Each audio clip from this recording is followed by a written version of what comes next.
ये सब क्या है राधा रानी? आभूषण इनके पुरखों के थे, इसलिए उनका चित्र इनके हृदय में अंकित था।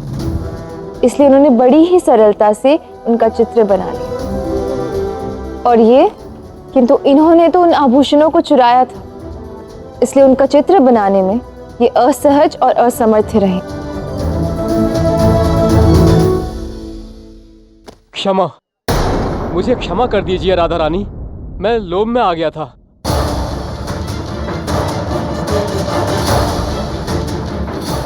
नहीं, ऐसे दुष्ट कार्य के लिए तुम्हें बरसाना में कोई क्षमा नहीं मिलेगी और अगले 1 वर्ष तक तुम्हें इनके खेतों में निःशुल्क श्रम करना होगा। और यदि फिर से कोई शिकायत आई तो तुम्हें बरसाना से बहिष्कृत कर दिया जाएगा। राधा रानी की जय! राधा रानी की जय! राधा रानी की जय!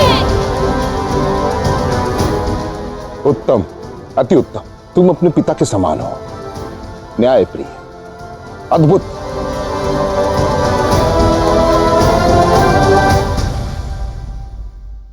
सभा समाप्त हुई।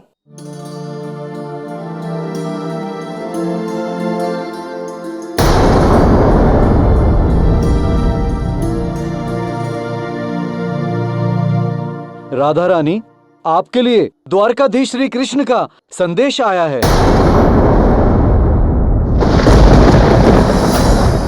क्या? मेरे कृष्ण, द्वारकाधीश का प्रथम संदेश?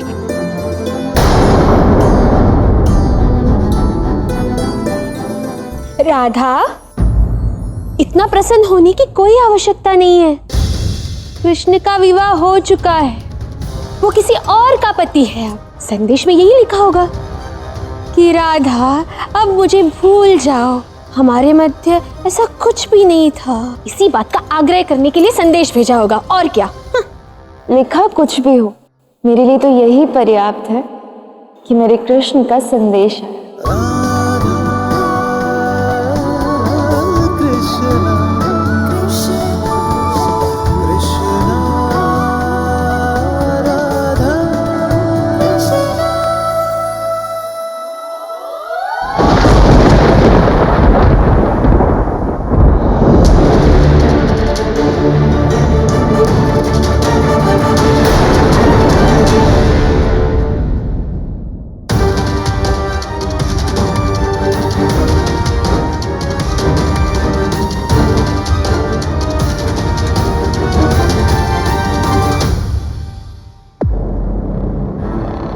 क्या लिखा था पत्र में? राधा को कृष्ण ने सच में द्वारका बुलाया है।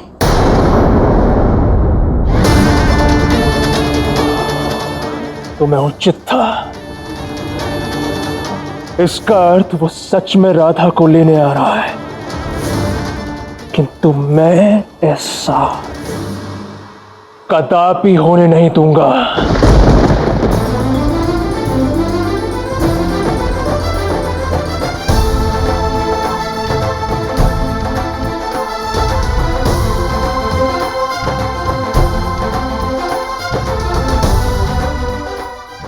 बांसुरी टूट चुकी है, किंतु उसकी धुन अब भी मन में शेष है। ये चित्र उसी का प्रतीक है राधा।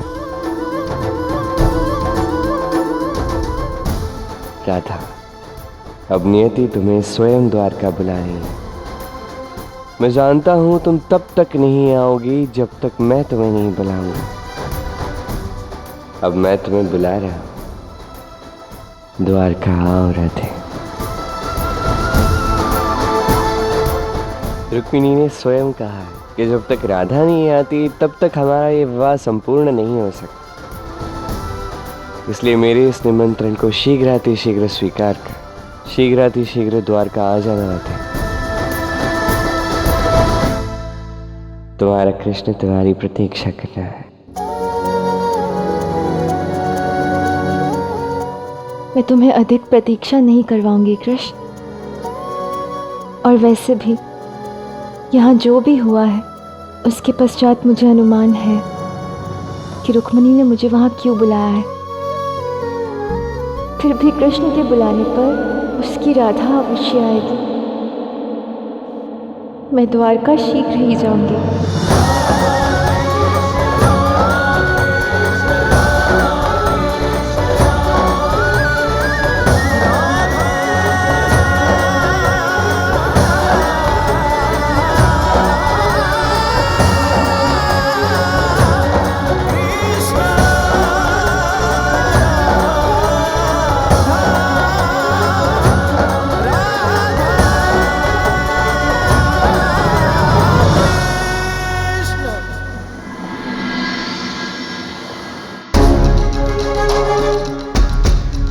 राधा रानी, वहां जाना उचित नहीं होगा।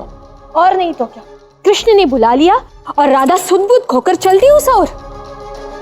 नहीं राधा, तुम अपने पति को छोड़कर उस कपटी कृष्ण के पास नहीं जाओगी।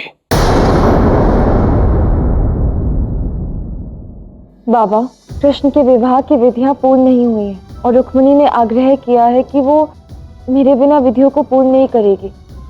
आप तो महापंडित है ना बाबा, आप तो समझते हैं कि किसी का भी विवाह अधूरा रहना इतना बड़ा दोष है। विवाह जैसे पवित्र बंधन को तो पूर्ण होना ही चाहिए ना। वो और इस घर का क्या राधा? एक बहू होने के नाते इस घर के प्रति तुम्हारे कुछ कर्तव्य हैं और वे सभी कर्तव्य अधूरे रह जाएंगे। तुम ऐसे कैसे जा सकती हो राधा? फिर बरसाना का क्या राधा रानी? इसका दायित्व तो कौन संभालेगा? आप बाबा। ऐसा हो सकता है कि कुछ लोग आपसे भावनात्मक बातें कर इस उपाधि और दायित्व को लेने का प्रयास करें।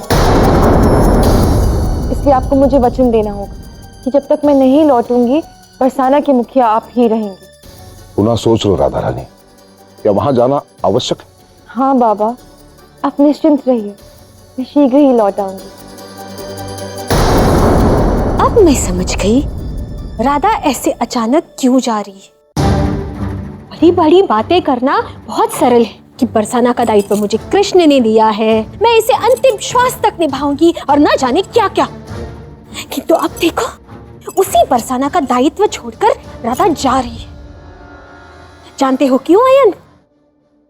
क्योंकि दिव्य द्वारका के सुख भोगने से। अब बरसाना का अन्न इसे सूखा लगने लगा है, यहाँ का बिचौना इसे कष्टदायक लगने लगा है, वहां के सुख संसाधनों का लोभ इसे पुकार रहा है। द्वारकाधीश कृष्ण की द्वारका जाकर वहां का राजसी सुख भोगना चाहती है ये राधा।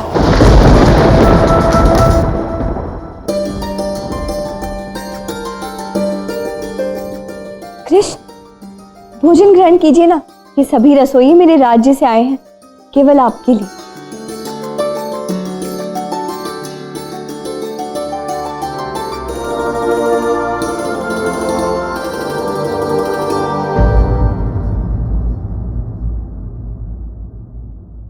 आओ भाभी, भोजन ग्रहण कर लीजिए। रुक्मिणी ने आज 56 भोग बनवाए। क्यों रुक्मिणी? आप लोग खाइए ना। आओ।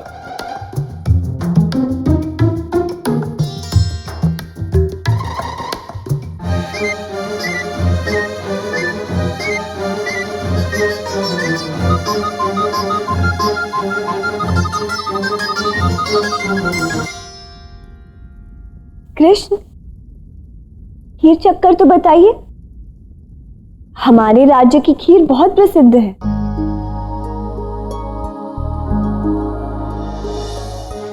जी।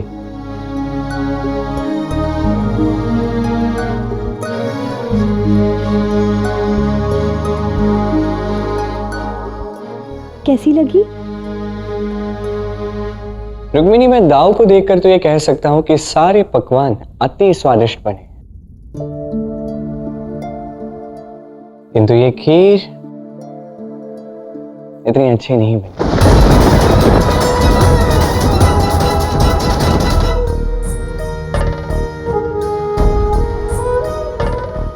उसे मेरी खीर थोड़ी अधिक अच्छी लगी। तुम्हारी भी अच्छी लगती यदि तुमने उसमें अधिक गुड़ की मिठास ना डाली होती।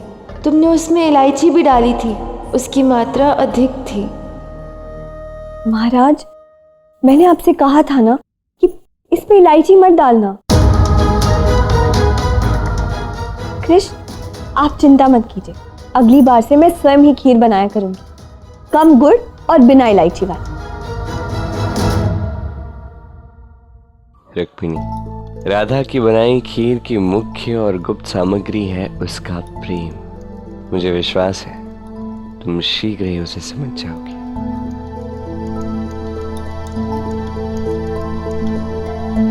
श्री कृष्ण, राधा रानी ने आपका निमंत्रण स्वीकार कर लिया है और वो शीघ्र ही द्वारका आने वाली हैं।